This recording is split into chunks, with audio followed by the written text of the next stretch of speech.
March মাহতে গুৱাহাটীত বৰ বেয়া গৰম পৰিছে আৰু সেইকাৰণে ৰাস্তাত ৰখি খাব লৈছোঁ ডাব। 3:30 বাজি গ'ল আৰু ইমান ধুনীয়া এটা ঠাইলৈ আহিছোঁ, আগতে কেতিয়াও অহা নাই। এই ঠাইৰ নাম কিটো? Brahmaputra river front. কি নামটো কি?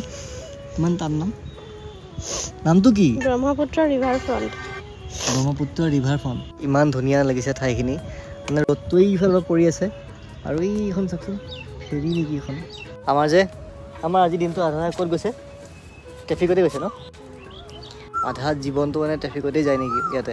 এতিয়া আমি এইফালে যাম। সেইখন চাওক ৰূপ আহি গ'ল। তই গৈছা ন আগতে? গৈছা? চবেই গৈছে, মইহে যোৱা নাই।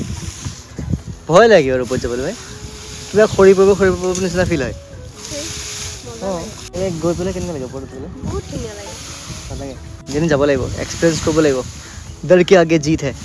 এণ্ট্ৰি ফিজো বেছি নহয়, 50 টকা। বেছি নহয়? 50 টকা ষ্টাৰবাক্সতকৈ। খুব বেছি ইয়াতে কিমান দিব পাৰি? 10 টকা এটা দিব পাৰি আৰু। ইছ, নোৱাৰি দিয়া। 10 টকা দিব পাৰি। কিন্তু মেইনটেনেন্সৰ নামতো খৰচা আছে ন।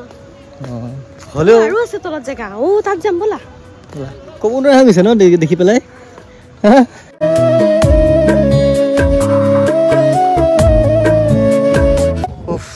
কি ধুনীয়া শান্তি, গুৱাহাটীৰ মাজতে যে ইমান ধুনীয়া ঠাই এটা আছে, মানে ইমান যান জঁটৰ পৰা ওলাই আহি ইমান ধুনীয়া ঠাই এটা মানে পোৱা এটা ভাগ্যই বেলেগ বুলি ক'ব লাগিব গুৱাহাটীৰ মাজত।